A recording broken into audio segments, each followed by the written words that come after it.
This season, the Chicago Bulls have been the shining stars of the NBA. Only in their wildest of dreams could they have imagined winning 70 games. And as this historic season comes to an end, they cannot lose focus, because this is what the whole season is about.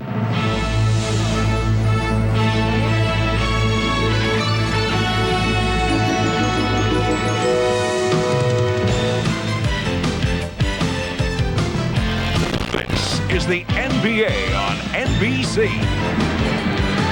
It is a 55-degree overcast day in the Windy City as we get set for the NBA Game of the Week.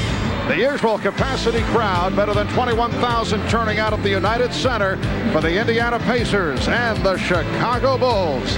The Bulls, with that remarkable record of 71-9, they have home court advantage right throughout the playoffs, while Indiana 50 up, 30 down. They are firmly entrenched in third place in the Eastern Conference. Hi, everybody. I'm Marv Albert along with Matt Kukas. And Matt, there have been so many brilliant games for the Bulls this season, but perhaps their defining moment took place against the Pacers at Market Square in Indiana, February the 18th, as Michael Jordan and Scottie Pippen together put on one of the greatest two-man performances of all time. 44 for Jordan, 40 points for Pippen, a game that the Pacers will not forget.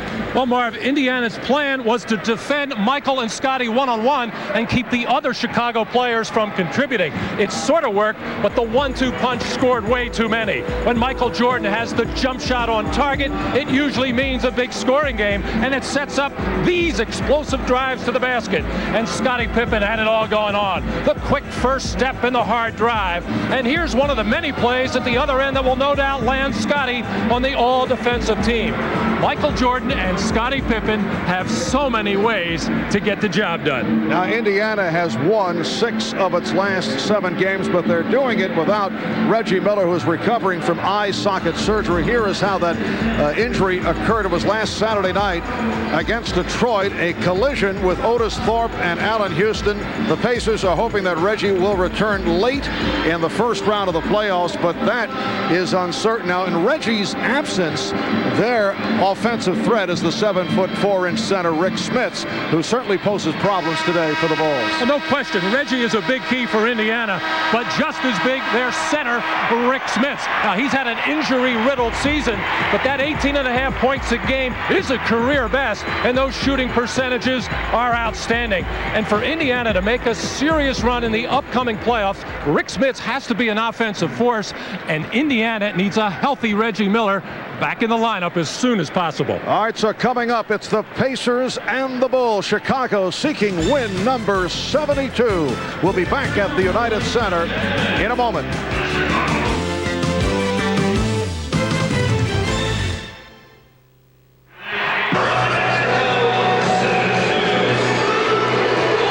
Welcome back to the United Center in Chicago. The Bulls being introduced to the crowd. Let's check out the starting lineup for both clubs. The Indiana Pacers with another 50-win season, their second straight 50-plus victory campaign. Michael Jordan with a rousing ovation in this game number 81 for the Bulls. They'll finish up tomorrow afternoon against the Bullets in Washington. And the Pacers finish up tomorrow afternoon at home against Indiana, coming off a loss to the Pistons on Wednesday night, 102-93. Dale Davis, Derek McKee up front, Rick Smits the center, Mark Jackson and Haywood Workman in the backcourt. Workman for the injured Reggie Miller. And for the Chicago Bulls, Dennis Rodman and Tony Kukoc up front, with Luke Longley, Michael Jordan, Scottie Pippen in the backcourt. Ron Harper sitting it out because of a sprained left ankle. And for more on the Bulls roster scenario with Harper out, let's go to the Dean, Ahmad Rashad. Ahmad? All right, thanks, Marv. Today is unofficially Jack Haley Day. Here's a guy that gets so much heat all year long, and today he has been activated, and this is the way the team celebrate him. John Ligmanowski, the equipment man, doing a great job on his locker. And you against.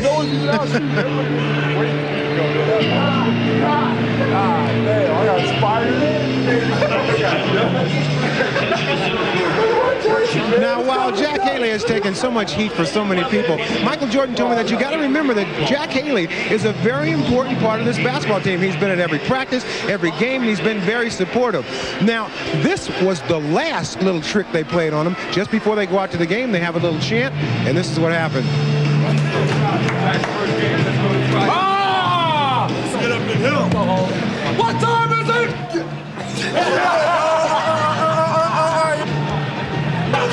I'm not gonna run out.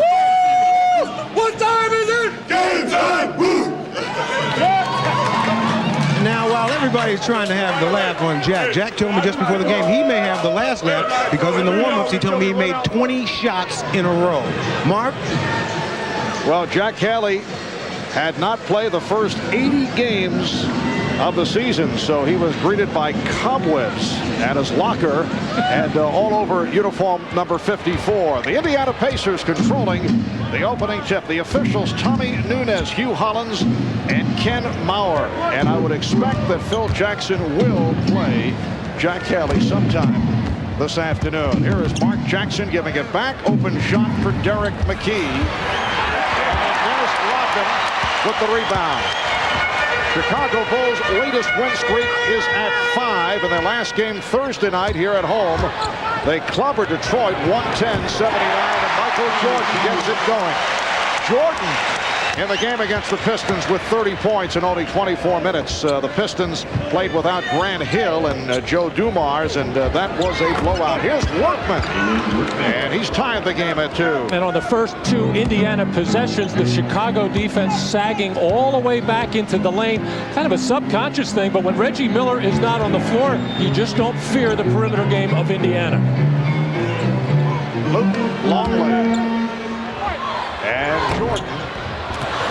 Rebounded by Smits. Fourth and final meeting of the regular season between these two teams as McKee gives the Pacers a 4-2 lead. Chicago with 2 of the previous 3. December 26th in Indiana, the Pacers beat the Bulls 109-97. The Bulls' 3rd loss of the season. And here's Kukoc. Rebounded by Dale Davis. And then here in Chicago, 3 days later, the Bulls won in convincing fashion. And the game we referred to right at the start of the telecast, ball will go back to Chicago at Market Square. The Bulls winning 110-102, led by Jordan, who had 44, and Pippen with 40 points. A decided mismatch at the Chicago end. Michael Jordan against Jackson, but not this time. The steal nicely by Mark. But could not put it down, and then recovers and hits. Mark Jackson doing it off the steal from Michael Jordan. And the mismatch I was referring to is when Michael definitely goes inside against Jackson, which they did the first couple of possessions. But Michael a little bit careless with the basketball out on the perimeter, a little bit loosey-goosey, and Mark Jackson trying to put pressure on Michael, which is something that Larry Brown wants, to put pressure on all the perimeter players. Chicago. And Mark Jackson missing that easy layup, but staying with it and just out-hustling Tony Kukoc, and yet another jump shot for the Pacers. 22nd timeout is taken by Phil Jackson off the 6-0 run by the Pacers. Indiana with 19 road victories. That ties the team record for road wins, the 19-21, while the Chicago Bulls looking to make it a home record of 40-1. Trying to equal the Boston Celtics all-time best home record set back in the 85-86 season.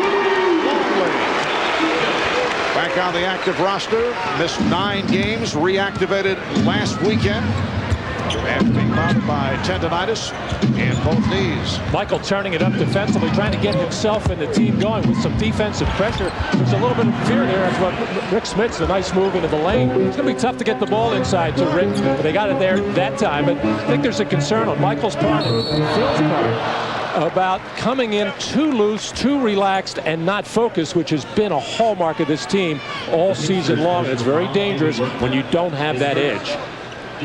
Foul committed by Workman. Pacers 8 and the Bulls 4. Indiana has lost the last 4 times here in Chicago, 8 of the last 9. Scottie Pippen with a post-up, taking advantage on Workman. Another mismatch there with Scottie Pippen at 6'7", long arms over Haywood Workman, who stands about 6'3". That's a nightmare guard line right now for the Chicago Bulls. Throw Kukoc in there as a 6'11" perimeter player as well. Jackson going to the reverse. Back comes Jordan, has a 3-on-2. The look away for Kukoc, and he was fouled. Right out of the side out of bounds play, the Chicago trying to exploit the size advantage, Scottie Pippen, and the way that the Pacers want to play defensively. They pride themselves in defense. They would like to play one-on-one, but when Jordan and Pippen go inside, I have a feeling Indiana's going to have to come down very quickly. But when you get it that close to the basket, it really doesn't matter. Pacers with an 8-6 lead. Earlier today, the Cleveland Cavaliers with a 75-73 victory over the Detroit Pistons. So the Cavaliers have clinched 4th place in the East. Just a terrific season for Mike Fratello and the Cavaliers. Nice pass, and Davis gives the Pacers a 4-point lead. So the Knicks now can clinch the number 5 spot with a win tomorrow afternoon in Boston. That is based on the Knicks sweeping the Pistons this year. Jordan! And the Pacers now lead 10-8. Even though that's a brilliant, strong, explosive move by Michael Jordan, Larry Brown is really concerned about his interior defense. Smith's at 7'4", has to step up and be a presence. Dale Davis does as well, who is a good shot blocker. The block by Longley, but a foul. Foul is called. The Pacers playing, in effect, with 2 point guards. Nice execution there between Haywood Workman and Dale Davis on the slow rotation by Chicago. And Michael just putting it into another gear and rising up. The big men were there, but they just didn't slide over to cut off the path of Michael well enough. Foul committed by Jordan, putting Smits at the free throw line. Rick Smits averaging 18.5 per game. That is a career high for Smits in his 8th season out of Marist. Injury hit year for Rick Smits. Pacers 11 and the Bulls 8. Kukoc's pants broken up. Longley, yes. Longley with a second field goal. Nice job by Luke Longley. First of all, just to run the floor. Smits had gone the wrong way on his missed free throw, and Tony Kukoc stayed with it after a bad pass to get it to Luke. Longley looks sharp today. And Jackson's passed away. Here's Pippen trying to go behind the back for Jordan. Phil Jackson crossing the legs a couple of times on that one as the Bulls continue to get running opportunities. The classic 3-on-2s that Marv, you only get those in practice. And normally a fast break in a game is a 2-on-1 or 3-on-1. We've seen already a couple of 3-on-2s. Longley knocked it away. Dale Davis on the break. And it's the Pacers 13, the Bulls 10. Bulls have hit 5 of their first 7 from the field. Indiana 6 of 9 here in the early going.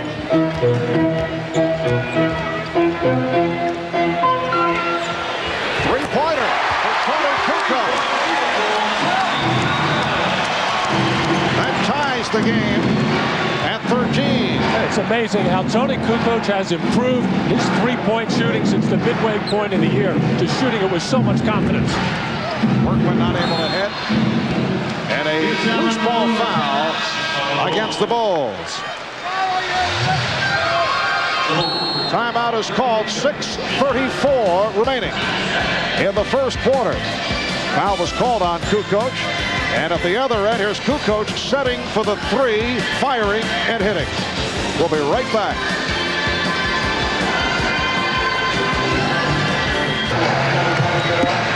Well, the Indiana Pacers and the Chicago Bulls tied at 13 with 6:34 to go in this first quarter for the Bulls. Not many goals remain. There is one record on the line today. Chicago trying to equal the Boston Celtics' best home record of all time.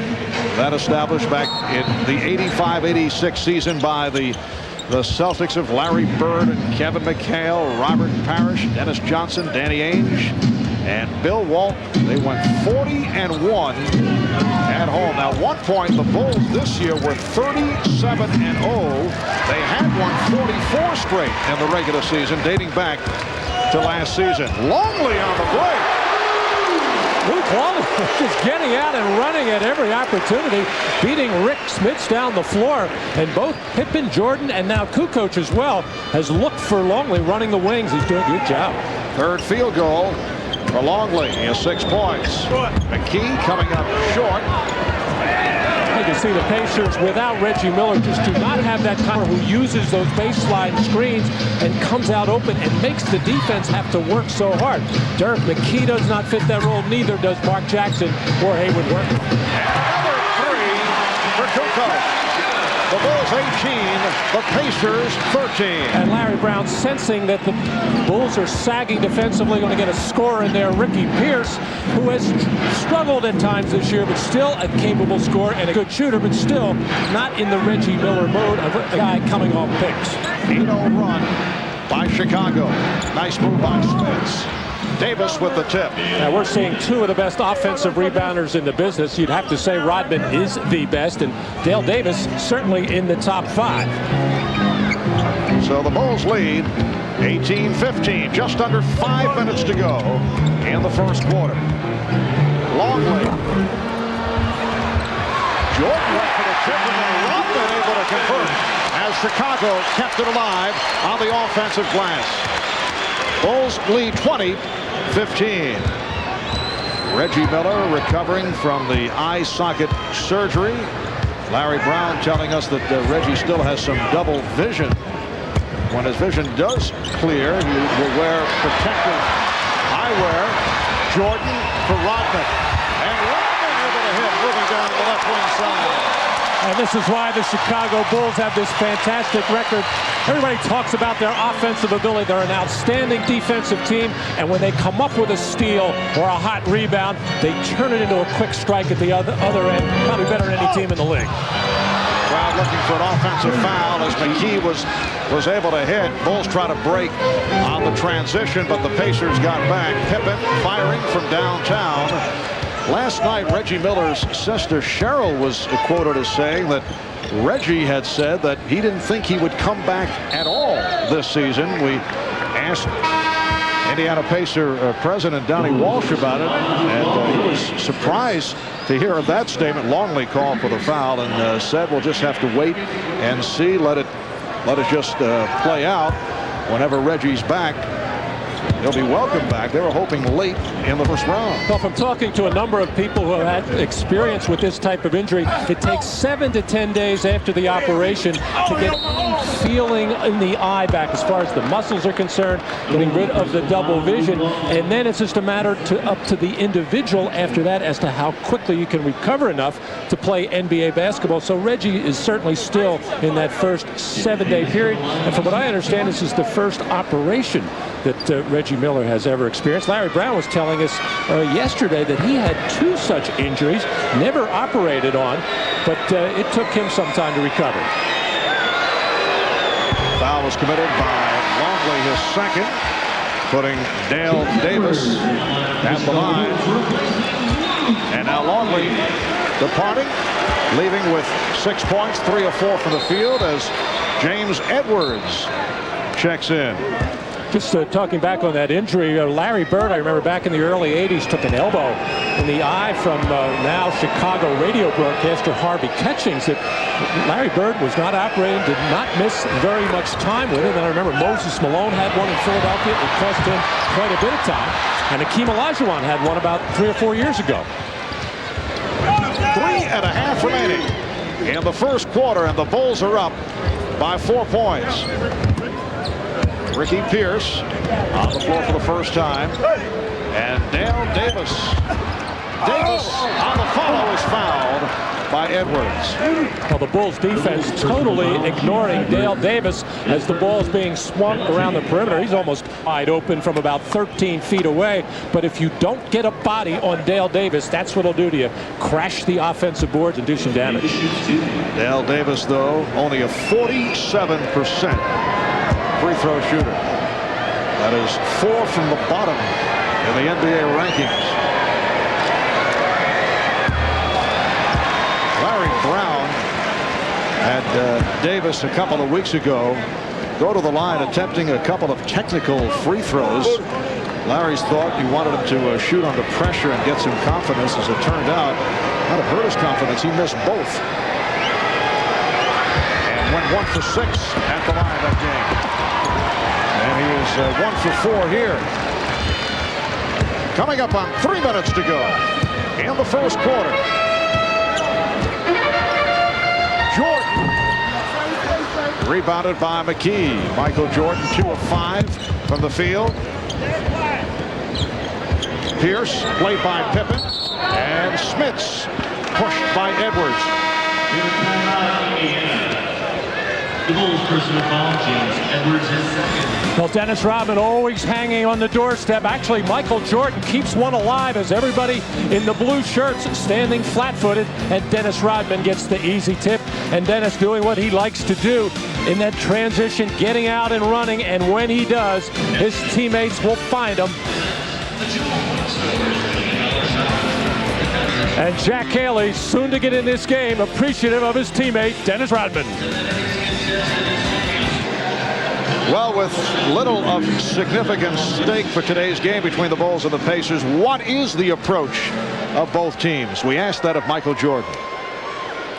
You know, I know I'm gonna go out and play hard. If everyone else take it with a very likely attitude, then the dangers of someone getting hurt increases. If everyone's playing hard and competitive, then I think you're going to have a normal type of game. But in these games, some guys take it a little bit easier and not as aggressive, and that's when people really get hurt, when you don't take it very seriously. I was talking to Phil Jackson before the game, asking him basically the same question. He said he just puts it out of his mind. He said otherwise we'd never be able to practice, because he demands that his players practice hard, especially as they're getting ready for the playoffs, as they have to do this week. Kukoc trying to lay it off to Rodman, did not work. Here's Jackson on the move, but the Bulls able to get back. 2.5 remaining in the first quarter. Rick Pierce, and the Bulls now lead 22-21. Steve Kerr has checked in, replacing Scottie Pippen. Kerr played by Jackson. And Kukoc for 3. He hit too early, and Rodman with the rebound. And here's Kerr giving it up. Jordan from downtown. And the foul!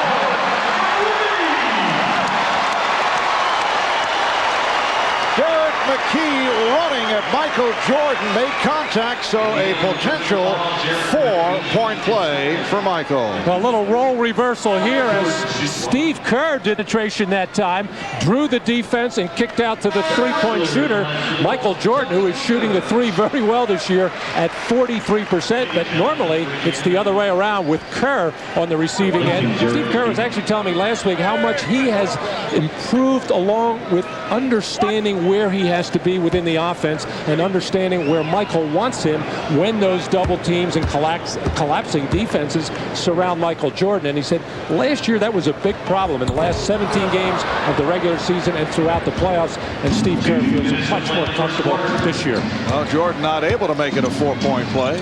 Steve Kerr coming into today's game second in three-point field goal percentage. Smits able to get down deep and hit a 2-point Chicago lead. Tim Legler, who is injured and will not play in the final games of the season. Legler of the Bullets leads the NBA at 52%. And the call away from the ball as Edwards and Smits got involved. It's on Smits. His first. James Edwards auditioning as some of the other big men for Chicago for a putt, trying to work hard to get his little favorite spot on the floor. Not the deep post, but mid-post there against Rick Smits, and now reestablishing, and Smits trying to get around. as the debate goes on here in Chicago as to who will be on the final playoff roster. Most people thinking it will not be Dickie Simpkins nor Jason Caffey because of their youth and inexperience.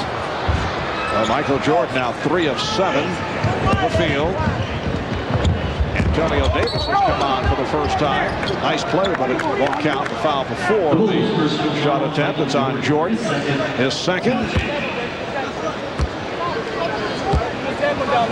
And who says, excuse me, who says Michael's not into this game? He's a little bit frustrated with the way he's shooting the ball right now. He was barking at referee Tommy Nunez looking for a foul down at the other end. But Michael does it in such a way, though, that does not openly embarrass the official. And he gets away with a lot of that chatter with referees. Ricky Pierce, an excellent free throw shooter. And he's been on a good shooting tear as of late. Randy Brown will come on now for Michael Jordan. Randy Brown in his 5th season out of New Mexico State. Noted primarily as a defensive player, but got the playing time the other night with Ron Harper spraining the ankle and at a season high of 16, although in a blowout against the Pistons. And normally this early in a basketball game, you don't see both Michael Jordan and Scottie Pippen not on the floor. And when they are not there, and you don't have Tony Kukoc there as well, generally things break down for the Bulls. Game tied at 25. 10-3 run by the Pacers. Here is Judd Bushler. Three-pointer for Bushler. He's done a nice job right throughout the season coming off the bench. Judd Bushler in his 6th NBA campaign out of Arizona. Bulls lead 28-25. 45 seconds to go as we close out this first quarter, and the foul on Bushler away from the ball. Ricky Pierce trying to set up, and he'll go to the line. Well, the Pacers, I should say, still without that outside shooting threat, are trying to little wrinkles of getting different people in the post. One time it's Derek McKee. Of course, they always want to go into Rick Smits when they can. And Ricky Pierce, who's really a perimeter player, but still a tough post player. Eddie Johnson has come on for Indiana. Eddie had been out with a knee injury, on the injured list for 13 games. A native of Chicago, went to high school here, a high school teammate of Mark Aguirre, who went on to star at DePaul and then, of course, in the NBA. So the Bulls lead 28-27. Marv Albert, Matt Guokas, and Ahmad Rashad from the United Center in Chicago. It is game number 81 for both these ball clubs. Rodman with a rare outside shot, and Edwards with the putback. So the Bulls now lead by 3. That shocked everybody. The Pacers again just standing around. I don't think they could believe that Dennis Rodman took a turnaround post-up jump shot, and that's how Edwards snuck in for the offensive board. Travis Best, the rookie from Georgia Tech, trying to put the move on, and an offensive foul is 3-second violation call. And here is Tony Kukoc making his return. Dennis Rodman sitting down.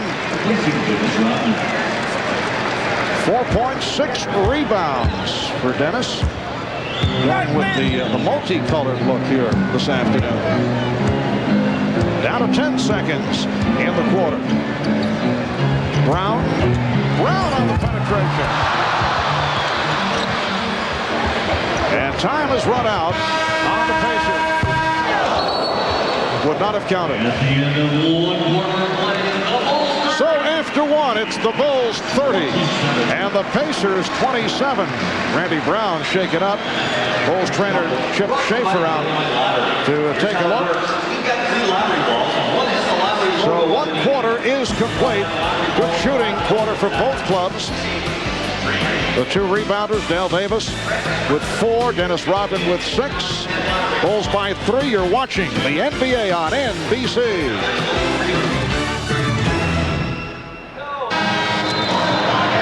Chicago Bulls with a record of 71-9, the best record in the history of the NBA. Certainly they would still have to win a championship to earn recognition as a contender in the best team ever category. We talked about that with Indiana coach Larry Brown.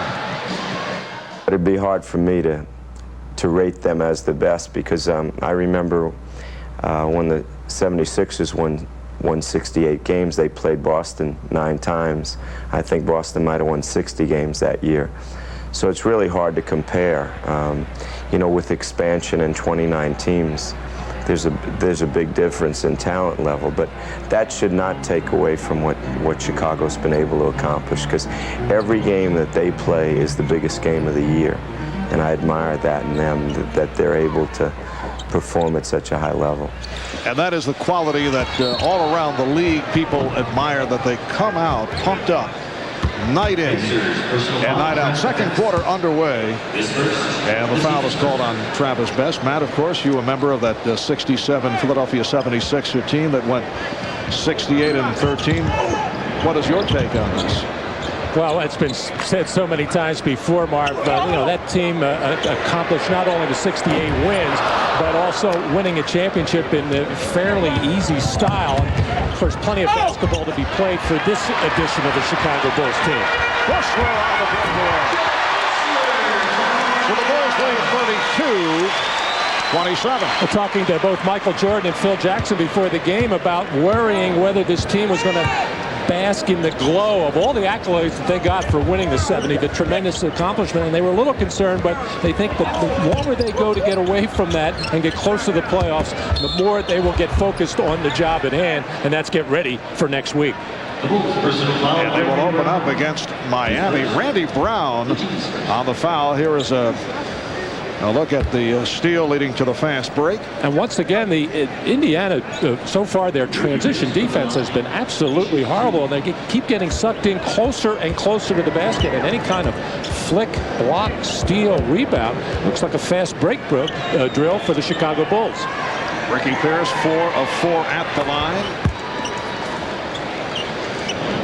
Ricky Pierce, 36 years old, in his 14th NBA season, beginning with Detroit, then San Diego, 6.5 years with Milwaukee, Seattle for 3.5, last season with Golden State, signed with Indiana as a free agent last season. Injury hit, bothered by foot problems, played a career low of 27 games. Phil Jackson has Brown and Kerr in the backcourt with Edwards, Rodman, and Bushler up front. Edwards, and rebounded by Antonio Davis. They're talking about who the big men for Chicago will be on the roster, and most people think it will be James Edwards and John Salley because of their prior experience of going to the finals, winning 2 NBA championships with the Detroit Pistons. And Phil Jackson knows somewhere down the line, and probably right away against Alonzo Mourning, he's going to need big people. And then later on, could be Patrick Ewing, maybe in that second round. And of course, it could be Shaquille O'Neal in the third round. Big bodies will be necessary. Foul on Dennis Rodman. Minute and a half gone by in the second quarter.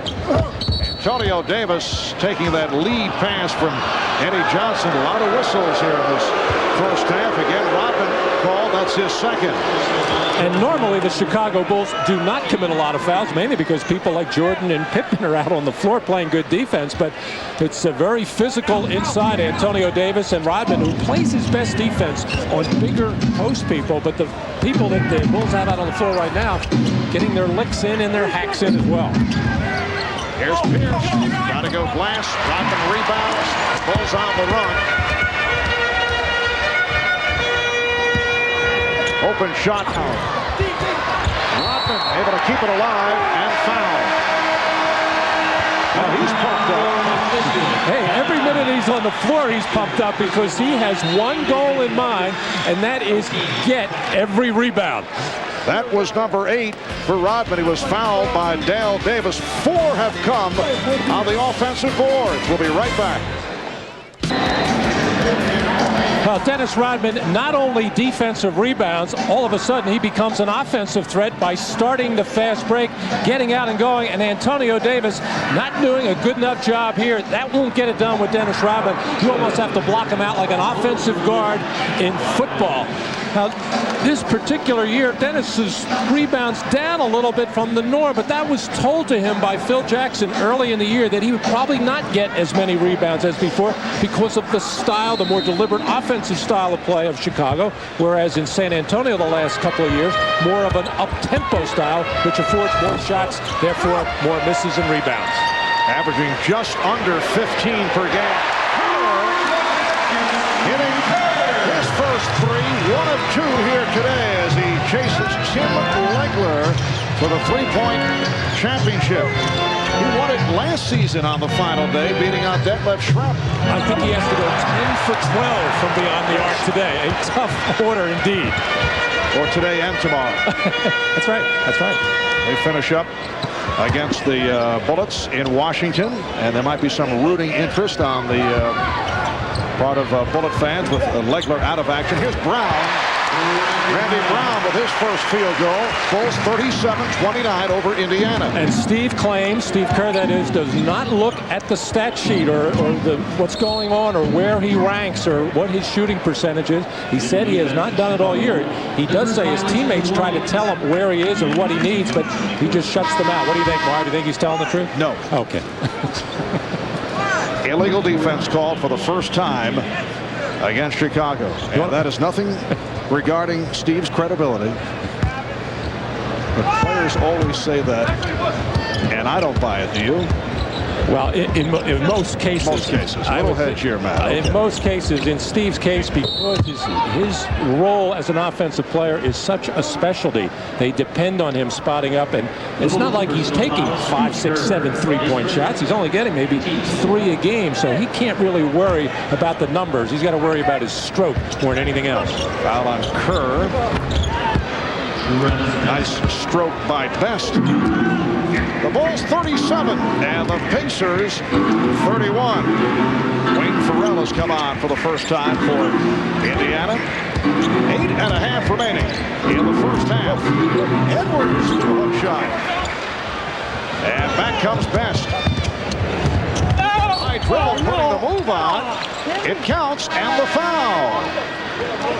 Travis Best, first round draft pick out of Georgia Tech by way of Springfield, Massachusetts. Well, coming into the season, looked like it was going to be hard to get Travis Best a lot of playing time with Mark Jackson and Haywood Workman, 2 experienced point guards. But Larry Brown found a lot of time in the middle of the season for Travis Best, and it will do him a lot of good. Maybe not necessarily in this playoff season, but certainly down the road as Steve Kerr goes to the bench. And that's really where Steve Kerr has a problem, trying to pick up a lightning-quick point guard out at the top of the key and beyond and keep him from penetrating the basket. Travis Best just took him to school on that last play. Larry Brown says he likes Travis Best because he provides a vastly different look for the Pacers. Serves up a change of pace. Scottie Pippen is back on the floor. Edwards, Bushler, Kukoc up front along with Pippen and Brown.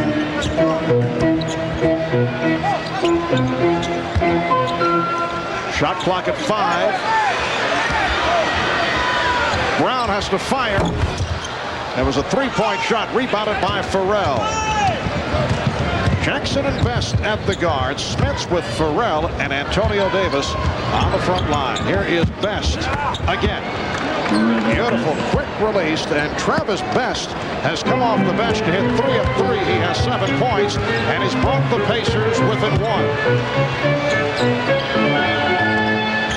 No team has managed to beat the Bulls twice this season. If Indiana can pull it off here today, they would be the only team to do it. Best with some nice moves, then slapped away by Brown. Brown with the steal. Leading Bushler. And the Bulls are getting some quality minutes from Randy Brown. Bulls now lead by 3. Well, Randy Brown was saying that Michael Jordan has talked to him all season long about what his value to this team could be. He said, you can help us because you're a tough defensive player, but you can't be tentative offensively. When you've got the shot, you got to take it. When there's a play to be made, you got to make it. Shot clock at 5. They double up on Smits. Edwards rebounds.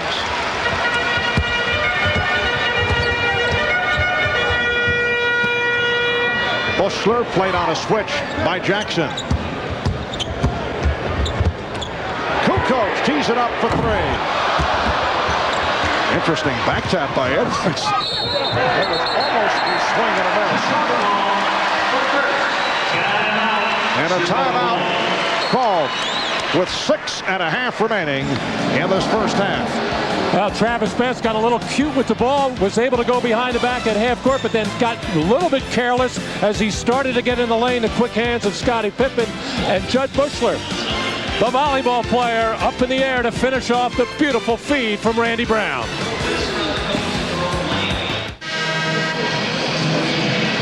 Well, for the Indiana Pacers, it is another 50-win season, their second straight. But at this point, they are without the injured Reggie Miller. How far can Indiana go? Here are the thoughts of Mark Jackson. Anticipating Reggie to come back, we can win this whole thing. And that's no disrespect to the other teams in this league. But we feel if we play pace of basketball, which starts on the defensive end, which starts with rebounding, which starts with enthusiasm and intensity level, we can beat anybody, and we've shown that throughout the course of the season. Well, according to Mark Jackson, if Reggie does make it back, we, meaning the Pacers, can win this whole thing. Strong words, confident words for Mark, and you have a funny look on your face, although you've had that look before. Well, I don't know if they can with Reggie, but I do know they definitely can't without him. You know, besides his scoring ability and getting to the free throw line, he's an underrated defensive player, and of course the competitive spirit that he brings to this team. And he's a guy that can pull off a couple of miracles on the road, which is so important in the playoffs. Illegal defense called a moment ago against the Pacers.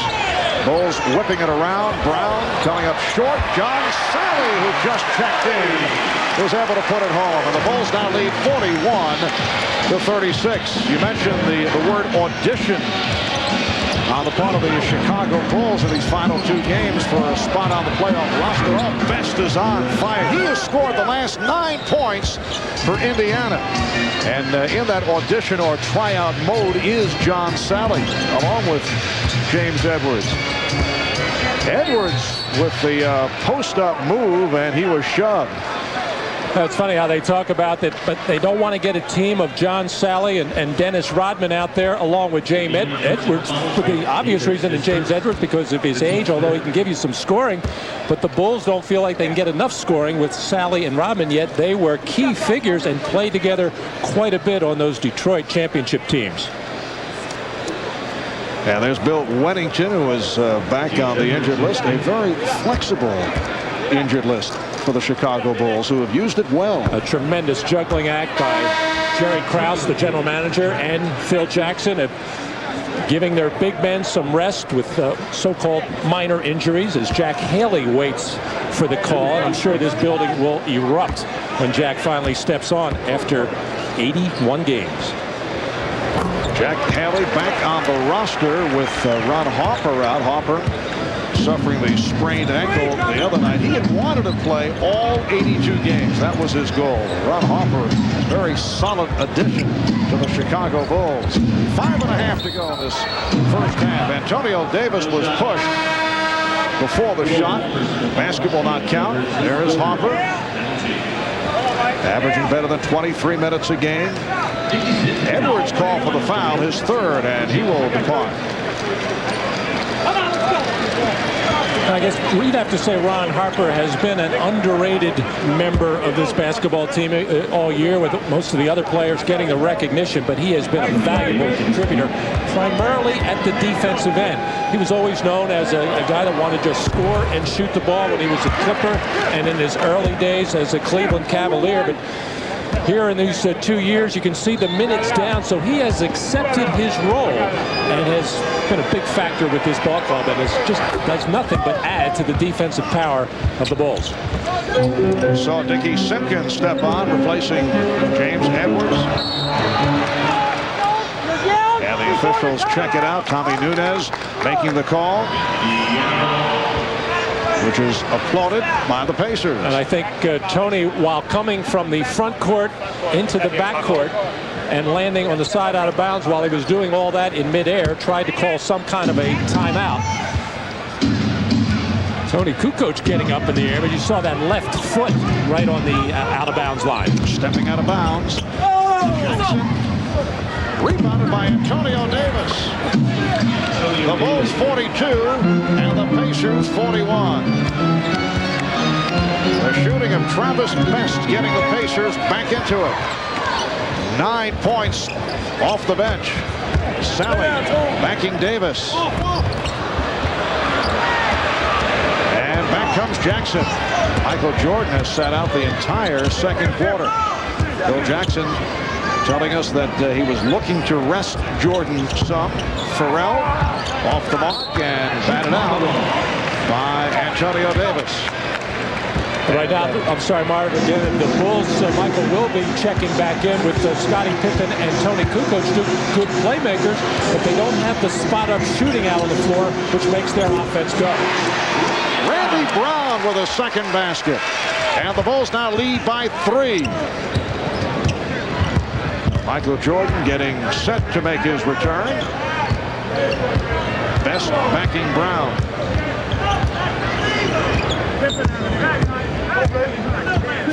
Dan Davis spinning his way. John Sally tried to draw the foul. Just under 4 to go in the first half. Kukoc with the mismatch on Jackson. And gets the roll. Tony Kukoc with 8 points. Bulls lead 46-41. Chicago Bulls gunning for win number 72. And trying to make it 6 straight of their latest winning streak. Illegal defense call for the second time. Well, the last few times we've seen Tony Kukoc, he has been doing his damage from downtown beyond the three-point arc. Here he's posting up the smaller Mark Jackson, and I think Tony Kukoc is an underrated post-up player. He's very long at 6'11" and very quick around the hoop and finishes in a strong fashion. Mark Jackson will shoot the technical. Chicago picking up its second illegal defensive call. Lead by 4. And Indiana sending on the rookie Fred Hoiberg for the first time. Rookie from Iowa State. The first a timeout with 3:35 left in the half.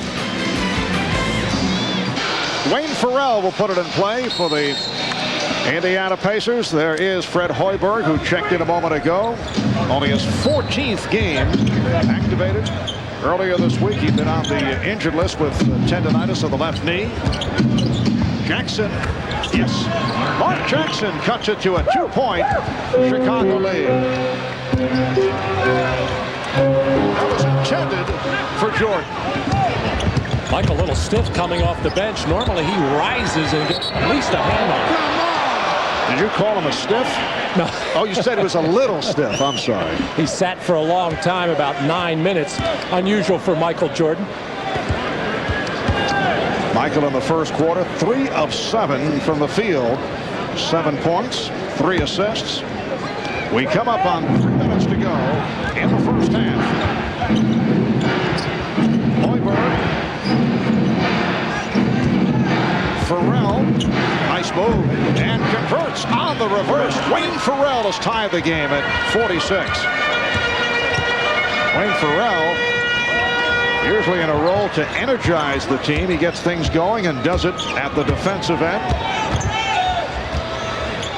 Jordan for 3. And Pippen keeps it alive. Pippen trying to connect with Jordan. Jackson leads a 3-on-2 and leads Farrell. Last touched by Simpkins. Well, Michael Jordan and Scottie Pippen trying to hook up on a couple of alley-oop lob plays, but the timing way off on the last 2 occasions.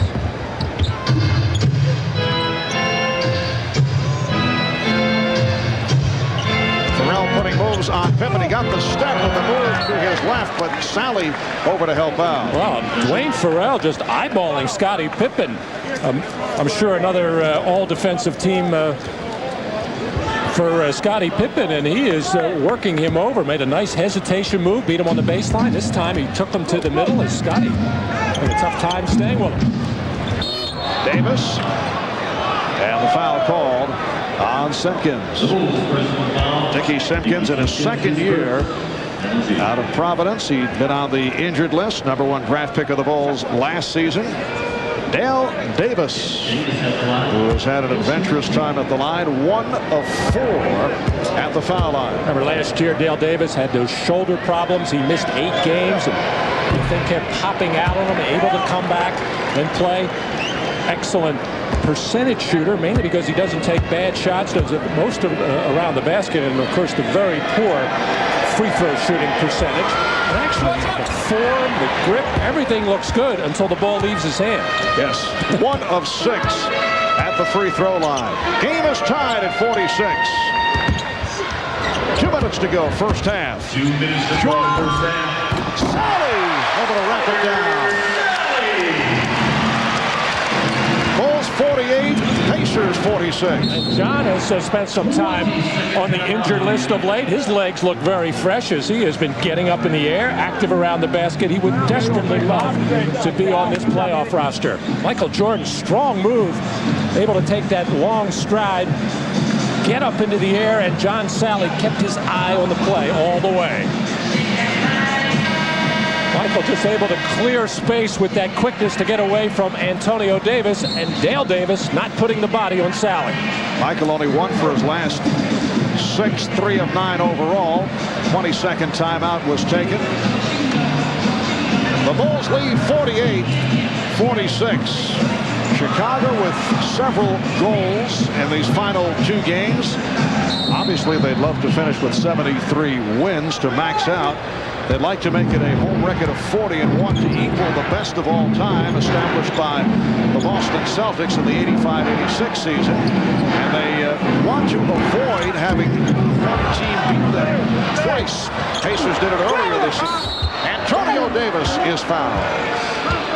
And he'll head to the line. So the Pacers spending much time at the line. They are 12 for 20 at the free throw line, in contrast to the Bulls, only 1 of 5. And 1 more goal, Barb. Another milestone is avoiding 10 losses. So that will always look a little bit strange up there if it is 73 and just 9 losses. Well, you get to this point, Matt, they're really searching for goals, right? Let's avoid double-digit losses. That's what Phil said today. I couldn't believe it. Let's play the whole game without touching the midcourt line. After saying all season long, none of these records mean anything. We're not paying any attention at all. We're just going to come out and play. Now they're admitting that all of these things were motivators. Bulls by 1, 48-47. Jordan setting up on Jackson. Pippen played by Farrell. Scottie Pippen with a nice turnaround move for his second field goal. He has 4. It's the Bulls 50, the Pacers 47. Indiana Pacers trying for win number 51, looking to make it 7 wins their last 8 games. Nice pass. Setting up Davis. Antonio Davis cuts it to a 1-point Chicago lead.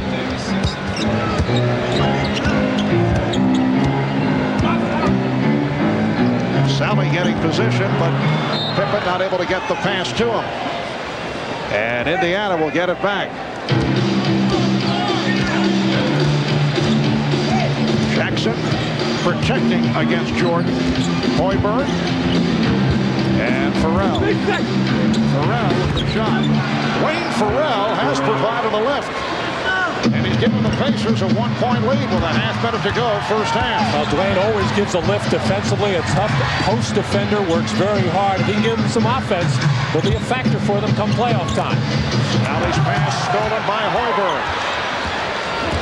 And he checks over at the bench, down to 15 seconds in the half. 10 seconds. Bulls, rather the Pacers holding for a final shot.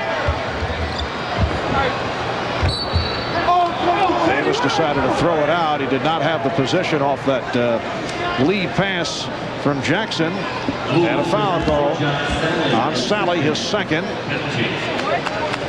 Chicago over the limit. So again, Indiana at the line. But again, it's Dale Davis who is 1 of 6. Watching Michael Jordan walk back to the other end of the floor, shaking his head a little bit. I think he's disappointed in the way that his team has been playing defense, in particular in this second quarter. He's never happy unless his team has that edge and is playing at full bore all the time. Very difficult in these situations at the end of the season when coaches are trying to rest people, trying to look at different situations, different lineups, and different positions. So Michael, I'm sure, understands all of that. And as Michael made the point earlier, you have to go full force or else you can get injured if you're not playing all out. And that is it for the first half, with the Pacers leading the Bulls 52-50 here at the United Center. Coming up in a moment, Bob Costas and the Prudential halftime report right after these words.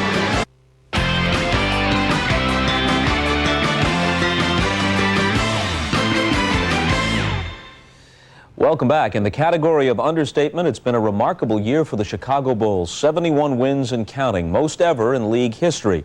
The key reasons, well, among them, a full season of Jordan, continued excellence from Pippen, the guiding hand of Jackson, and the off-season acquisition of Dennis Rodman. But I used to just slam everybody on this team, and all of a sudden now I'm a part of this team. I think my first initial reaction was, are we willing to take that gamble?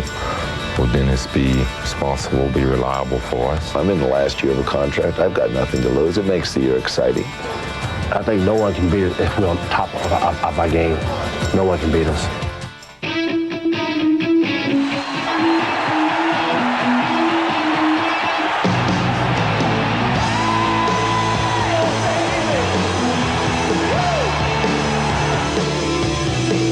Scotty, myself, and Dennis have experienced something similar to this, and other players are starting to get a taste of it, and I think they just want to join in and keep it going. He's 250 pounds, slow as hell, and he got 15 points on me. That was great. They're not the contender that everyone anticipated, and tonight was a good game for them to measure themselves against the basketball team. Too good. It's scary how good they are. Head coach Phil Jackson, Scottie Pippen, Michael Jordan. They don't think that I'm the type of image they want to portray. 6 seconds, 5 on the drive. No! Yes! I think Dennis is kind of grown on me now. The things that he do, polishing his nails and dyeing his hair, it doesn't even fade me anymore. Pippen, nice fake. Oh, Scottie Pippen. Jordan with a spectacular move.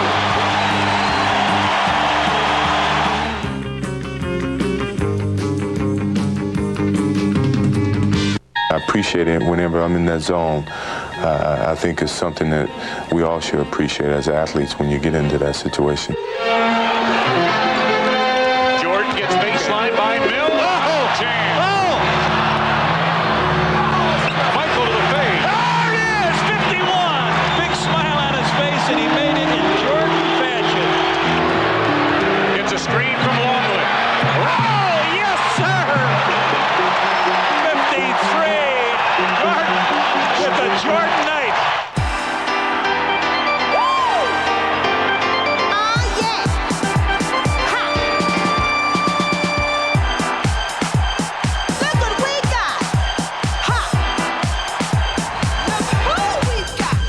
Is it the great team or the greatest team? I think we stretch it until we accomplish something. Right now, we haven't accomplished anything.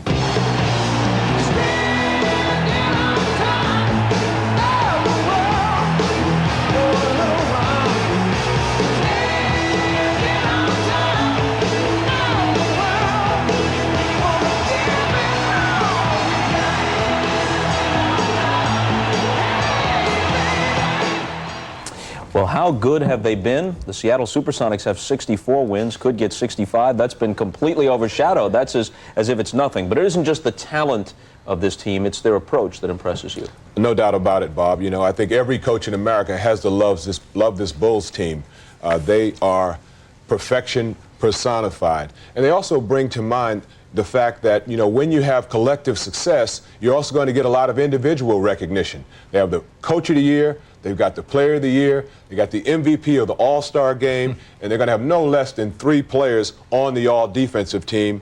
And, when you got to give Michael Jordan his props. He's proven his greatness, period, as a man, as a leader, and certainly as a professional basketball player. Well, you got to vote for all these awards. Peter, who gets your MVP? A real shocker here. A lot of great players come to play every night. Michael Jordan comes to win every night. Takes over a quarter, a game. He's taken over this season. And what more can you say about the guy? Coach of the Year? Coach of the Year, Phil Jackson. In a year that many coaches could have won it, Mike Fratello, Doug Collins, George Karl, Bob Hill. I like Jackson because of the way he has not misused or abused his talent that he has going for him, and that includes himself. It's not often when the coach of the very best team gets the Coach of the Year award. Usually it's a guy who improves a mediocre team to play beyond expectations. But when you get a team to play at this level all year long, you got to give it to them. Absolutely. Okay. Before we depart, some NFL draft news. The Jets, as expected, took wide receiver Keyshawn Johnson from USC with the first pick. A couple of Illinois defenders went 2 and 3. Jacksonville taking linebacker Kevin Hardy, and Arizona picking defensive end Simeon Rice. The Baltimore Ravens, who used to be the Cleveland Browns, took Jonathan Ogden, the offensive lineman from UCLA. And the St. Louis Rams, who used to be the Los Angeles Rams, took Lawrence Phillips of Nebraska with the 6th pick. And the Houston Oilers tapped Heisman Trophy winner Eddie George of Ohio State. Right now, the Pacers lead the Bulls by 2. Back to Chicago we go for the second half after these messages from your local station. This has been the Prudential Halftime Report, brought to you by Prudential. Live well, make a plan, be your own rock.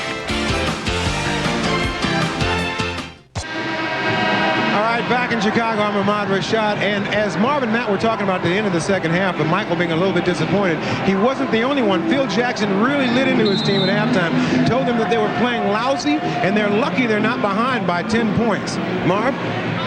All right, Ahmad, it is a 2-point deficit as we head to the third quarter. And Phil Jackson sending out Luke Longley, Dennis Rodman, Tony Kukoc, Scottie Pippen, and Michael Jordan.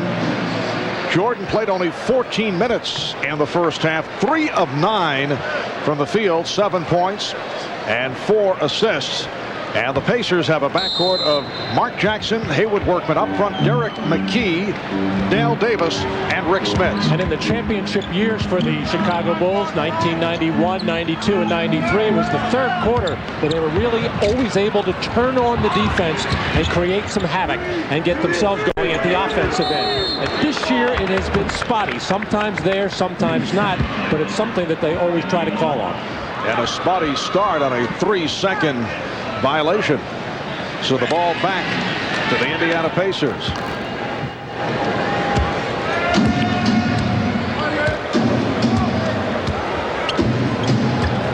Mark Jackson, played by Michael Jordan.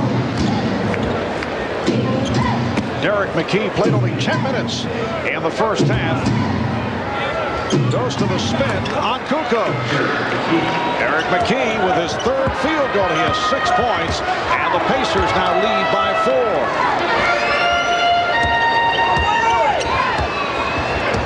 Now Jordan being guarded on a switch by Workman. Here comes Jackson. Bulls able to get back. Workman. And Rodman to the rebound. His 9th rebound of the day. Pippen for 3. So the Bulls are within 1. And the Bulls and Scottie Pippen would really love to see his perimeter game come back. Maybe the last time he really had it in gear was the last time these two teams met in mid-February when Scottie went for 40. Maybe he had 3 other shooting good games the rest of the way, but bothered by injuries in this second half of the season, and it's affected his perimeter game.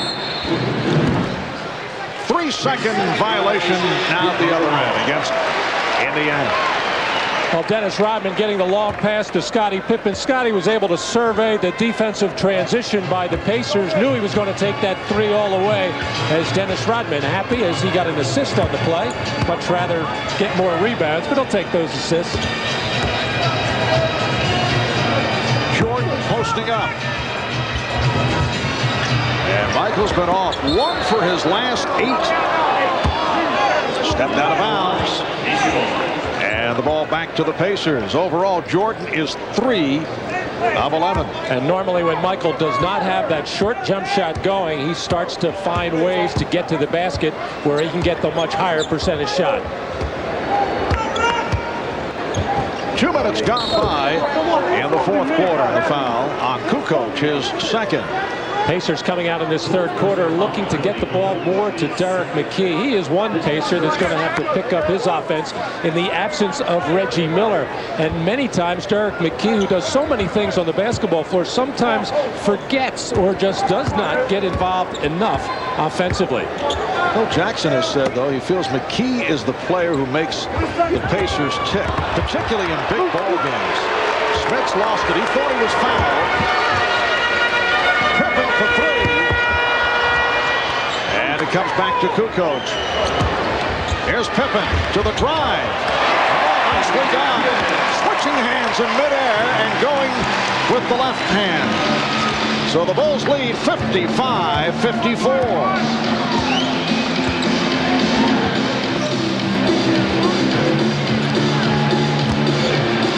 Smits, yes. Rick Smits with his 3rd field goal. He has 8 points. Pacers by 1. Still a good defensive job that time by Luke Longley. He took away the middle. Mark Jackson with the quick hands on Jordan, but Michael able to get it. Jackson stole one earlier. Dale Davis able to retrieve. That was not the pass he had in mind. Jackson with the look away, picked off by Kukoc. He looked away. I don't think he saw Tony Kukoc steal it.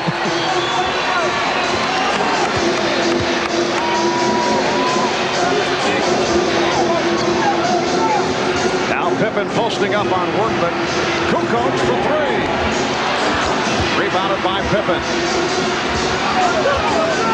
Oh, the Pacers claiming double dribble. They felt Pippen had stopped the dribble and then picked it up again. Comes to Pippen once again. Jordan says, let's settle it down. Pippen posting. What a spin. Workman actually looked like he pulled something as Pippen went around. The steal by Pippen. Trying to get it to Rodman. Pippen thought he was fouled. Here comes Workman. McKee going glass, and the Pacers up 58-55. That's so deflating for the Chicago Bulls. The time of possession in their end on that last sequence must have been about a minute, but when you come up empty, it is deflating.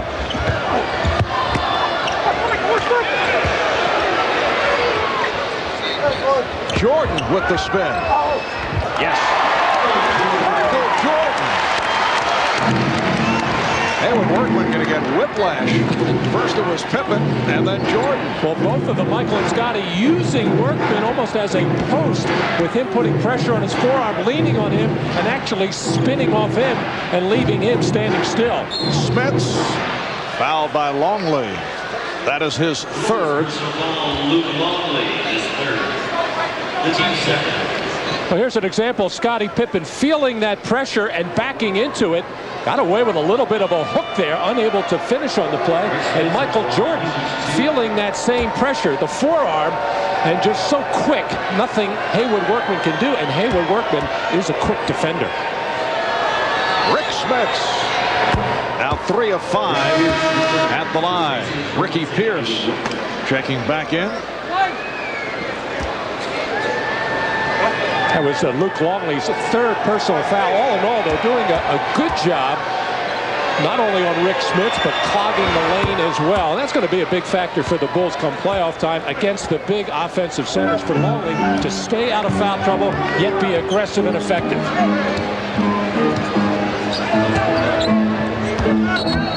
Jordan got the step and then was pushed. That won't count. Foul on Mark Jackson. His 1st. And both Mark Jackson and Hayward Workman maybe just not aware that Michael is struggling from the perimeter and maybe should back off, make him make one, because now Michael is thinking about driving to the hole. And Jordan has come out very aggressively in this 3rd quarter as he does hit the outside shot. 11 for Jordan. And the Bulls are down by 1. Well, Matt, if this game stays close, I don't think we will see Jack Haley on the floor. I know the Bulls players were hoping and anticipating eagerly that we'd see his first action of the season. Dale Davis with 10 points, and the Pacers now lead by 3. Well, you can see the competitive juice is flowing now for the Chicago Bulls. They just don't want to lose, period. Kukoc hitting his third three-pointer, and it ties the game at 62. McKee had it broken up. It will be Indiana ball with 17 on the shot clock. Timeout is called. 6:18 remaining in the third quarter. Here is Jordan putting the spin move on Jackson. And then Tony Kukoc. Kukoc able to drain another three-pointer. 11 apiece for Jordan and Kukoc. We'll be back in Chicago in a moment. Well, as Ahmad told us earlier, Phil Jackson not pleased with the Bulls' play in the first half. Does not want his team just to merely go through the motions in this 81st game of the season. Wants to equal that Celtics record of 40-1 at home back in the 85-86 season. Earlier we talked to Phil about his feelings regarding today's game. You know, we really wanted to make it through this season undefeated, and all things just didn't work out for us. But these guys really are interested in accomplishing these kind of tasks, and these kind of records really mean something to them. I think it's an admirable record, and we talked at the start of the season being, you know, invulnerable at home and all that kind of stuff. But to be at this level where you can chase a record of 1 home defeat is really something. I think they'll go after it. Well, at one point, they were 37-0 here at home. 44 straight dating back to last season in regular season play. Derek McKee with 10 points, and the Pacers now lead 64-62. And don't think these records don't have great meaning to a lot of players, even the great ones. Bill Walton was telling me he and Larry Bird actually had a phone conversation as Jordan ties the game at 64. After Chicago lost here at home, he said Bird called him and said, I don't think the record's still safe, referring back to 85-86. So now all the Bulls can do is tie that record of that great Celtics team. Traveling violation is called. Well, you know, Michael Jordan is about records and accomplishments, going for his 8th scoring title. Of course, that's an individual one, but Michael, in his career, wants to win as many championships as he can. So he's into the facts, figures, and numbers of basketball. Nice shot. Struggle by Jordan to get the step. And he is very much into this third quarter. Beautiful acceleration by Michael. Well, we said earlier that Michael had been struggling from the perimeter, yet Mark Jackson is getting up and pressuring, and this is really the game plan going in. They want to put pressure on Michael Jordan, but that's not like putting pressure on Joe Jordan. This guy can put it on the floor and take you to the basket, and Mark Jackson just does not have that kind of lateral movement or foot quickness. Michael Jordan in his 8th season of averaging 30 or more points per game. 7 scoring titles. He will pass by Wilt Chamberlain.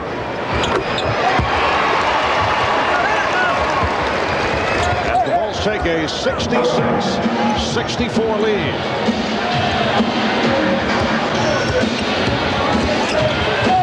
Jackson with a beautiful move. It counts and the foul. Jackson with the step, able to penetrate, fouled by Rodman.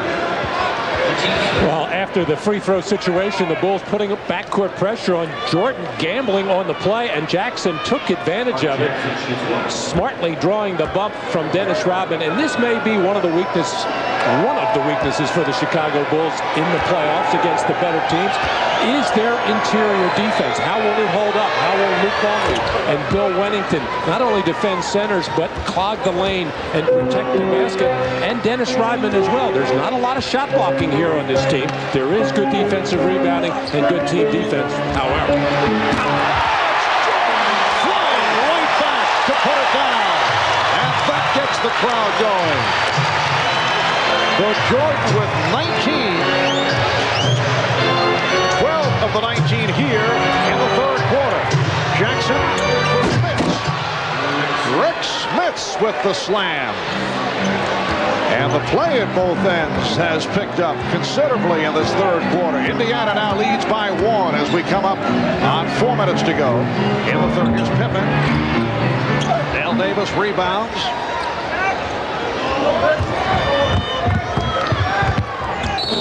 Jackson protecting the dribble. Fouled by Jordan. Reaching. Well, Michael getting that nice backdoor feed from Luke Longley as the defense. Dale Davis unable to get over there in the weak side in time as Michael able to take off from some distance and finish off the play. Look out below. So 4:04 to go in the third quarter. And Michael beginning to heat up. 19 points in all. The Pacers lead by 1.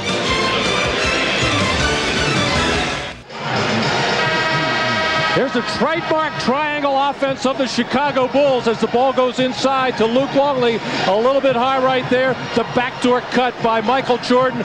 Weak side defense of the Indiana Pacers. Not there in time as Michael Jordan soars over Dale Davis. Michael has hit his last 4 shots. 19 points in all, 12 of the 19 here in the third quarter. Steve Kerr has checked in. Just under 4 minutes to go in the third. And pass. Collision between Jackson and Pippen. And last touched by Pippen. Pacers lead by 1. 69-68. A risky pass thrown by McKee.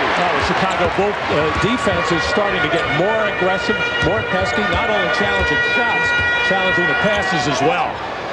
Now Jordan being guarded by Pierce. Goes to the crossover. Kept alive by Longley. Luke Longley off a ball fake, able to get it back. Here's Kerr. And Longley with the offensive rebound. Well, the Bulls have just been the much more aggressive team on the backboards, getting time and time again opportunities. Jordan got the step but could not hit. Oh, look out. Kerr making contact with Jackson going for the steal. And the foul is called. That's 3 on Steve Kerr. Larry Brown very frustrated with his team right now, the way that they're just carelessly passing the ball around. And maybe it's not that careless, it's just that the Bulls defense is starting to pressure and they're starting to dive and cut into those passing lanes looking for steals as Steve Kerr and Mark Jackson almost in a very serious collision. Indiana spending much time at the line. 27 free throw attempts. 17 of 27. While the Bulls have been to the line only 7 times. Pacers by 2. Jackson having one of his finest all-around NBA seasons. 10 points, 5 assists for Mark here this afternoon. You can see now 19 of 29 for Indiana, and they lead by 3. Just under 3 minutes remaining, third quarter. The steal by Jackson. Jackson with Jordan back, able to find Dale Davis. And now Jordan checking the floor as the Pacers get back. And Dale Davis, a 55% shooter, normally will make that kind of basket, but that close to the basket, he's got it down. Longley with a bad pass, and it results in the breakaway by Pierce. So the Pacers are picking it up defensively, starting to deflect and get into the passing lane and get their own steals. 73-68. Indiana with the lead. Brown trying to get the Bulls going. Here's Pippen. 3-point Indiana lead. 11 for Pippen.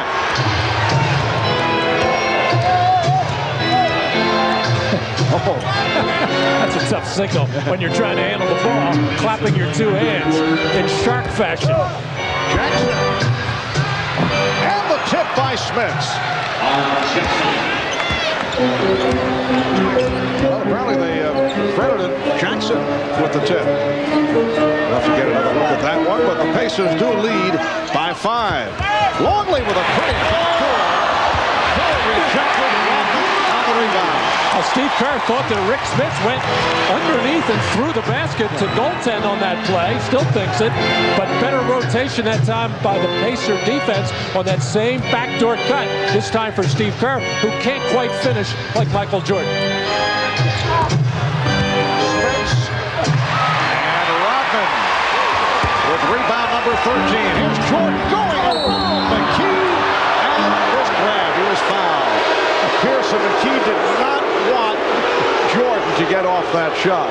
And a smart defensive play as Michael Jordan getting that neat outlet pass from Dennis Rodman, able to skirt around Derek McKee and get in there. McKee knew he was beaten badly, and you're right, Marv.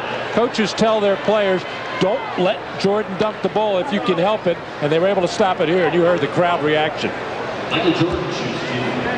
It puts Jordan at the line. Travis Best has checked in. He had an excellent second quarter in his 9 minutes, 4 of 6 from the field. 9 points at one stretch, hit 7 straight points for the Pacers. John Sally for Luke Longley. Solid game for Longley. So Jordan looking to bring the Bulls within one.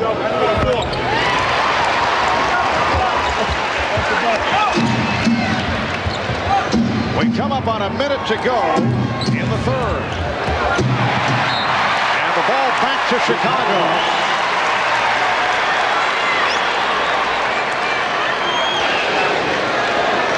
Larry Brown confused on that pass attempt by Derek McKee, who normally makes good plays in the middle of the floor. He had Ricky Pierce wide open in the left corner, but he spotted Best on the right side, thinking he had a layup situation, but Best didn't cut hard enough. Rodman with another offensive rebound. Here's Kerr for three. Steve Kerr, 2 of 3 from downtown. And he's given the Bulls a 77-75 lead.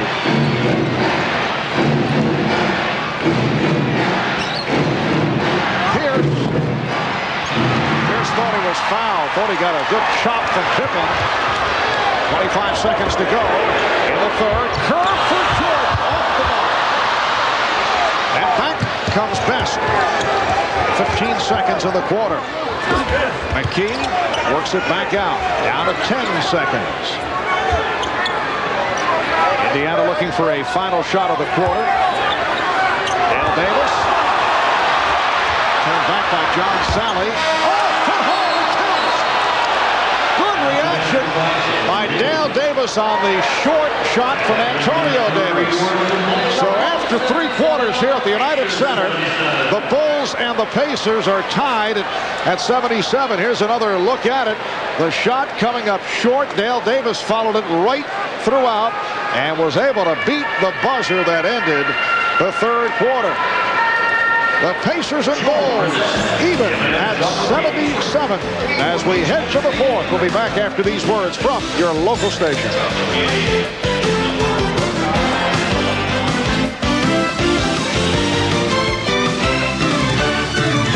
The big advantage on the offensive boards throughout this ball game, but with the clock winding down to end the third quarter, Dennis Rodman does not get a body on Dale Davis, left all alone to just get it, control it, and get it into the basket on the turnaround miss by Antonio Davis. Dale Davis, one of the best offensive rebounders in the league. And the Bulls with 10 offensive rebounds in the third quarter, 19 for the game. They've out-rebounded the Pacers 37-25. Fourth quarter underway. Marv Albert, Matt Gukas, and Ahmad Rashad from Chicago. The game tied at 77. Here's Ricky Pierce. Rebounded by Judd Bushler. Bushler with Kukoc and Sally up front. Well, Kerr is now 2 of 4 from three-point range. Here's Best putting moves on Bushler and ends it with the finger roll. Beautiful play by the rookie Travis Best. He has 11.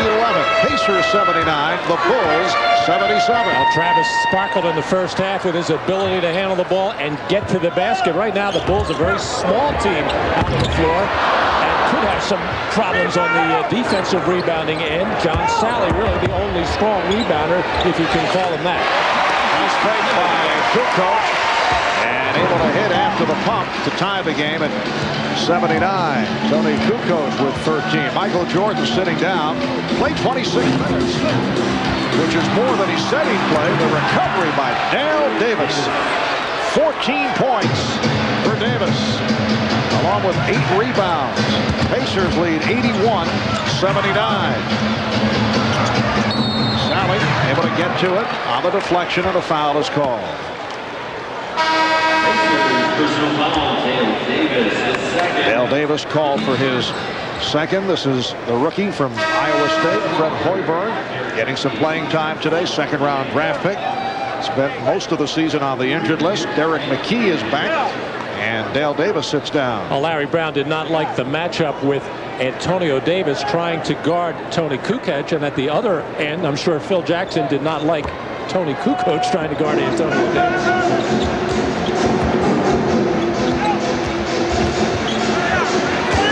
Brown.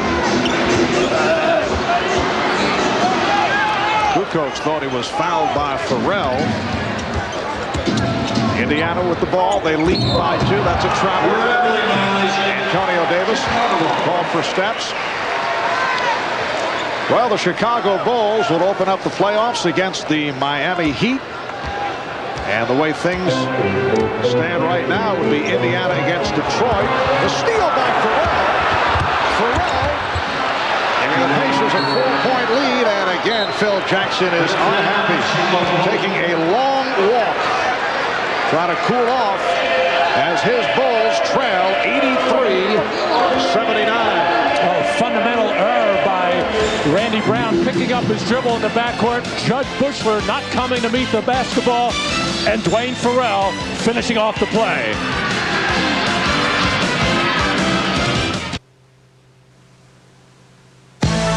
Miller, where great taste runs in the family, brings you Miller Moments.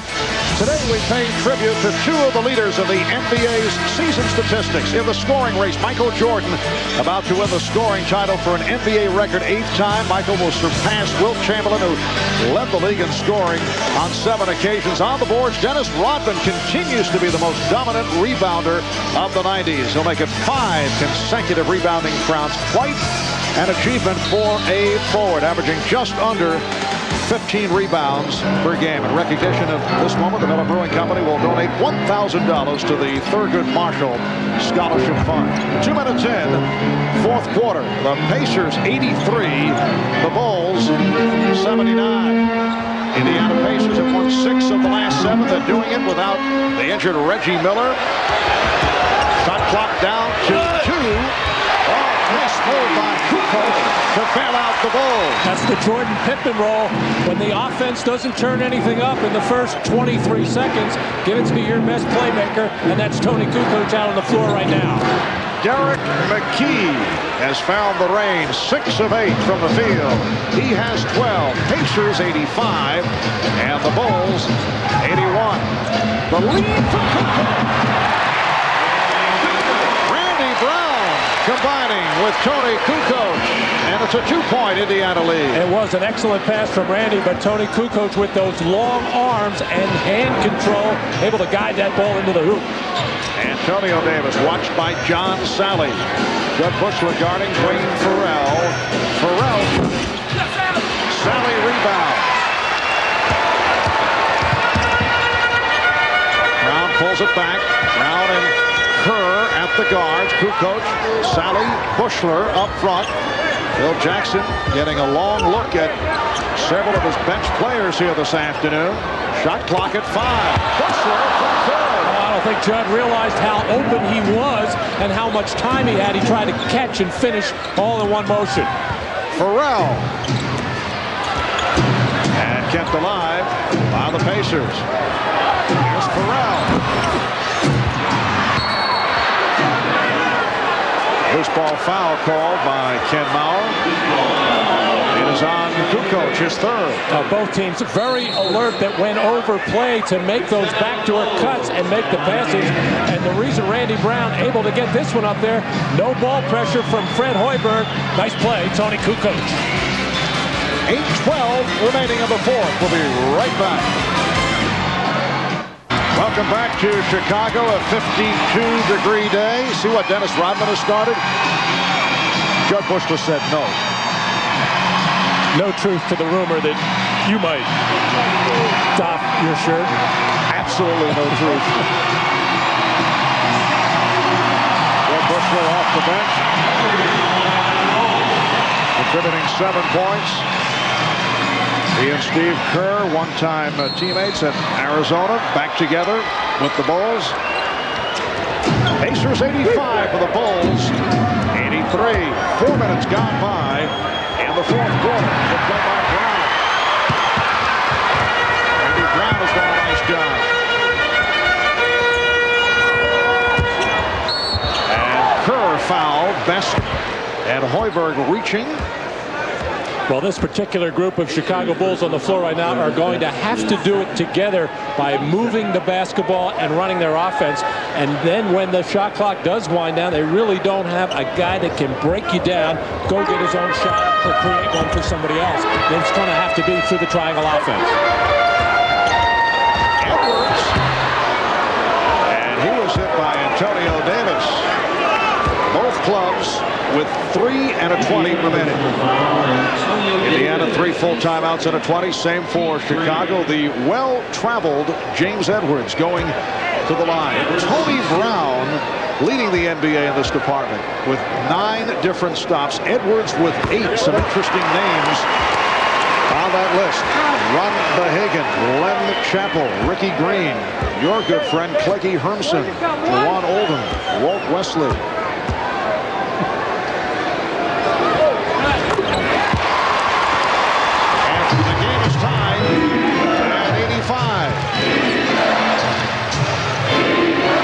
I think very shortly we will see the first figures for the Bulls. Bushler broke it up.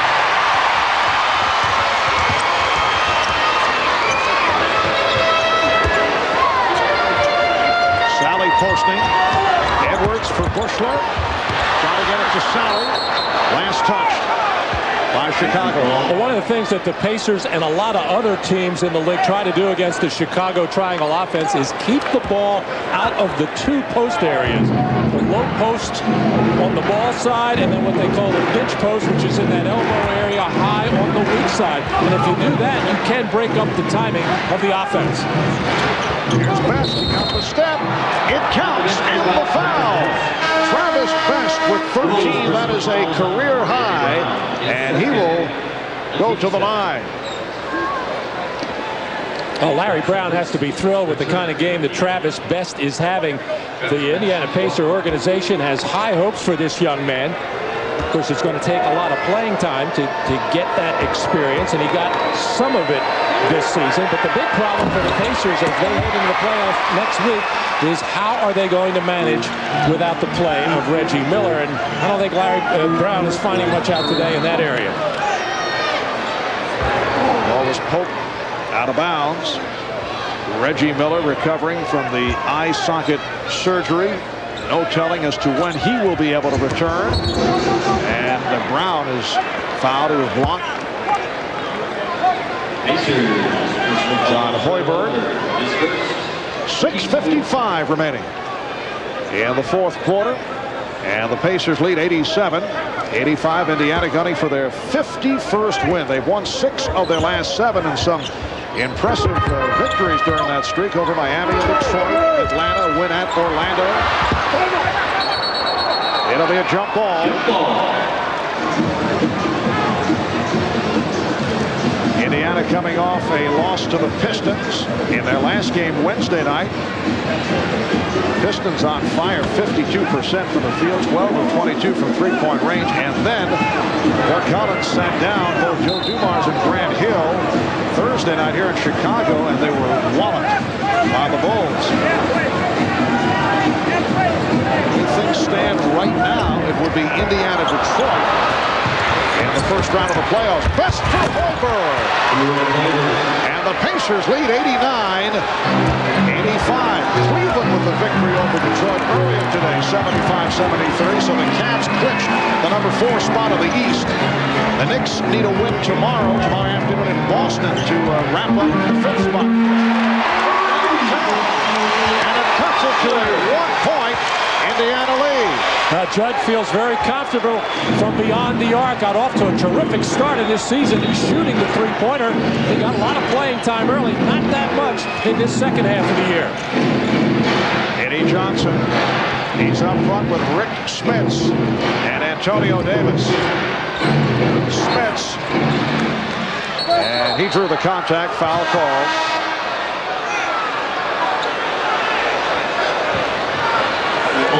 Judd Bushler and Steve Kerr, a couple of Arizona Wildcats, working a little pick and pop play with Judd Bushler not rolling to the basket, just staying behind the arc as he's Michael happy that to get the three to keep this thing close. I have a feeling Michael would like to get back into this ballgame to try to help his team and this crowd pull off this victory. Smits 4 of 6 at the line, and the poor free throw shooting has really hurt the Pacers. 19 of 31 at the line, 61% at the foul line. And Rick Smits, normally a 79% free throw shooter. Able to adjust on that second shot. Indiana 90, Chicago 88. The Bulls seeking win number 72. They'll wrap up the season tomorrow afternoon in Washington. Brown took the shot from Smits. And for Rick, that is number 4. Indiana over the foul limit. Randy Brown in his 5th season from New Mexico State.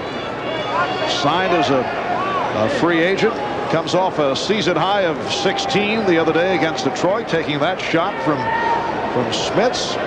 Several weeks back, a game against the Sixers, Randy Brown provided a scare, collapsed. Turned out to be from dehydration, was all right, able to bounce right back. And he has won himself a spot on the playoff roster. And the thinking is that he could be valuable in the first round against a player like Tim Hardaway, who's the floor general and does such a good job of running the offense for Pat Riley's team, not only in fast break situations, but in penetration in the half court as well. Edwards able to take advantage of a miss by Brown, and the Bulls now lead by 1. What do you think? Phil Jackson going to stay with the second team? And Best hit the deck. He was fouled. Well, we have 5.5 remaining. Bulls by 1. Well, the Chicago Bulls have had the advantage. Nice little cross play between John Sally and James Edwards there. Very difficult to block out. You don't see the Bulls normally use that play, but they pulled it off nicely there.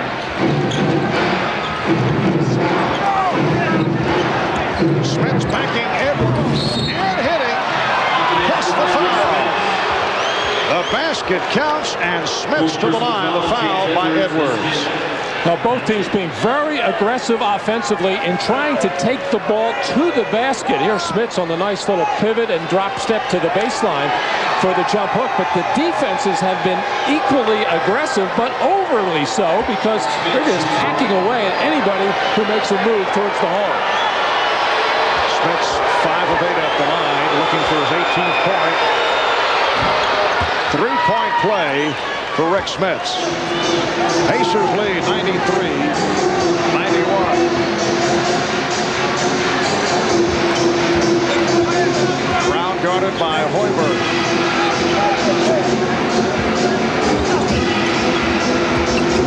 Here's Brown, blocked by Hoiberg, taken by Johnson. Best with a nice shovel pass for Davis. And it went over the backboard, out of bounds. Last touch by Chicago. Nice recovery by John Sally in transition defense to get back and just force Dale Davis off balance enough to make him miss that fast break layup.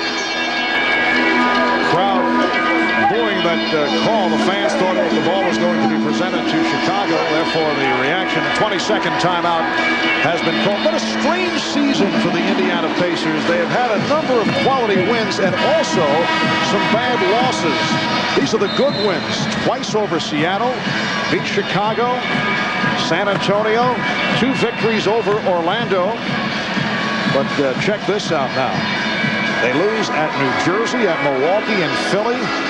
2 more victories for the Nets over the Pacers, and a loss at Minnesota. Well, there was a time right around pre-All-Star break where they were bunched with New York and Orlando battling for that second spot behind Chicago in the Eastern Conference, but a bad loss right before the break in Philadelphia, and then those 2 losses against New Jersey right after, and that really set the Pacers reeling until just lately when they won 6 in a row before Reggie Miller got hurt. Spence was fouled up high. Shaking his hand, took a good shot. Foul on Edwards, and that is number 6. James Edwards is fouled out. And 14 minutes, leads with 7 points, 3 rebounds. Luke Longley back on the floor. First sighting of a starter here in the 4th quarter. So this is why the Chicago Bulls want to have a lot of big bodies. They know that Luke Longley, here comes Michael. And the crowd reacts to that. Luke Longley has had foul problems in his history. Bill Wennington, no doubt, will be a fixture for the Bulls. And James Edwards and John Sally, probably the big men for Chicago come playoff time. Well, now Phil Jackson with a flair for the dramatic. Michael Jordan is back. He's played 26 minutes. 7 of 18 from the field, 19 points. We have 4.5 remaining of the 4th, and the Bulls trailing the Pacers 94-91. And Jordan guarded by Hoiberg, posting up. Shot clock at 4. Smith rebounds the Kerr miss.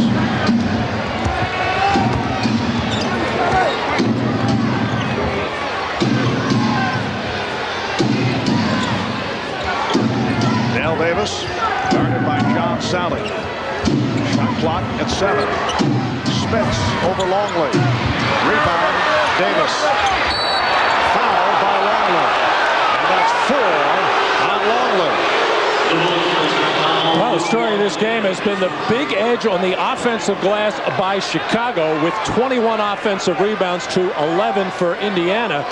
You see the hack there by Luke Longley, and on the other hand, the big free throw shooting edge to Indiana. 22 for 35 from the line as the Bulls have been hacking away to just 8 for 13 from the foul line for Chicago. And Dale Davis is now 3 of 9 at the line. Here's Mark Jackson back, replacing Travis Best. For you NBA historians, the 1972 Los Angeles Lakers, who won 69 and 13 in their record, bested by the Chicago Bulls. That Laker team, how about Dale Davis hitting the 2 free throws here? That Laker team lost to one team twice. Phoenix Suns beating the Lakers twice that year in 6 tries. There is no team that has beaten the Chicago Bulls squad more than once. Indiana trying to do it here this afternoon. They lead by 5, and they have the ball with 3:25 to go in the 4th. Smith's got possession, but not able to convert. Here's Jordan. For 3. Smith's with the rebound.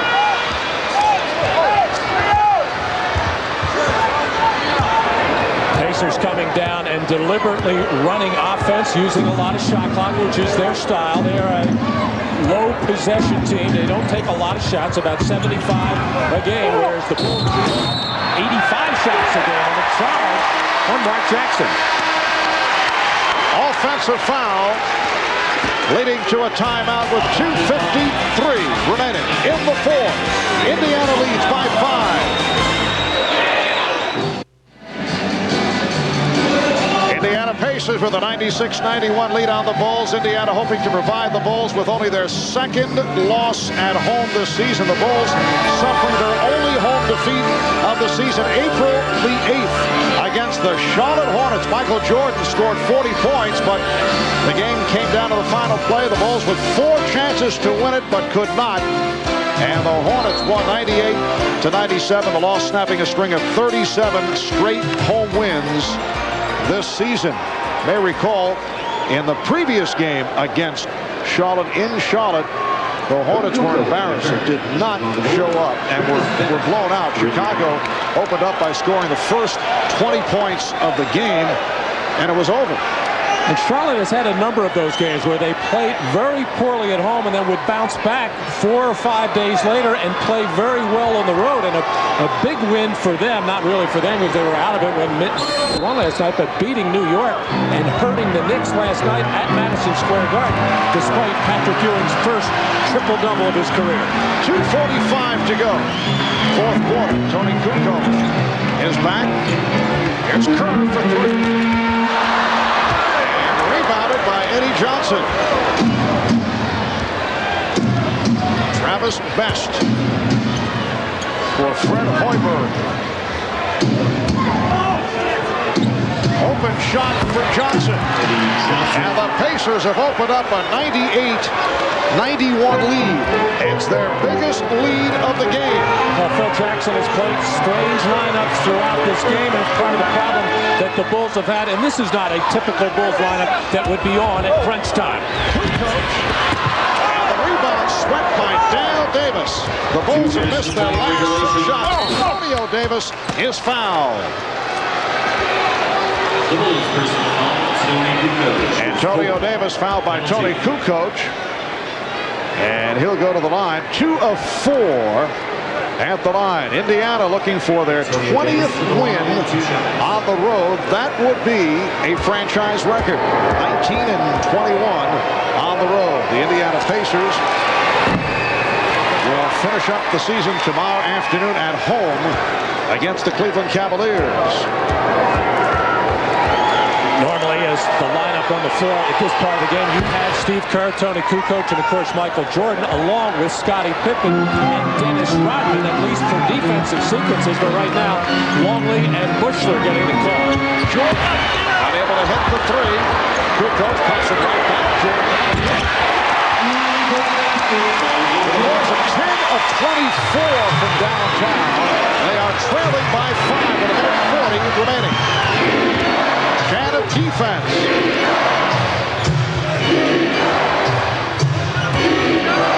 Johnson. Shot clock at 6.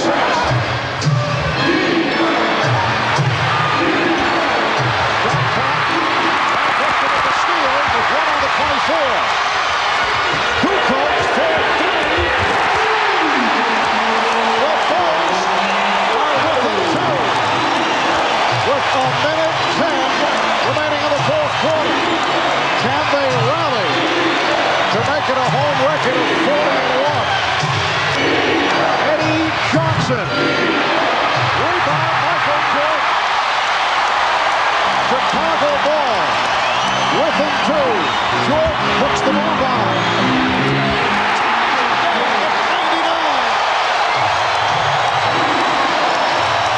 45 seconds to go. Fourth quarter. Best right by Hoiberg. Johnson. 8 on the shot clock. 8th minute remaining. Fourth quarter. Shot clock at 2. 1. Johnson forcing. Rebound Jordan. Game tied at 99. 20 seconds remaining. They will hold for a final shot. 10 seconds. Here's Jordan. And rebounded by Davis. Hoiberg for Johnson. Time running out. And he's blocked by Jordan. No, foul is called. Hugh Hollins with the foul call. No time showing on the clock. Let's see if they adjust that.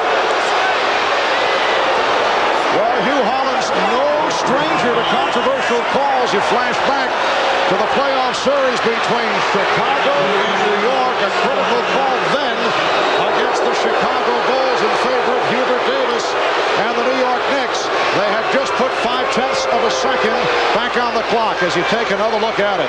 And Michael Jordan right up there getting the left hand up to challenge the shot by Eddie Johnson, who was saying he got hit on the wrist.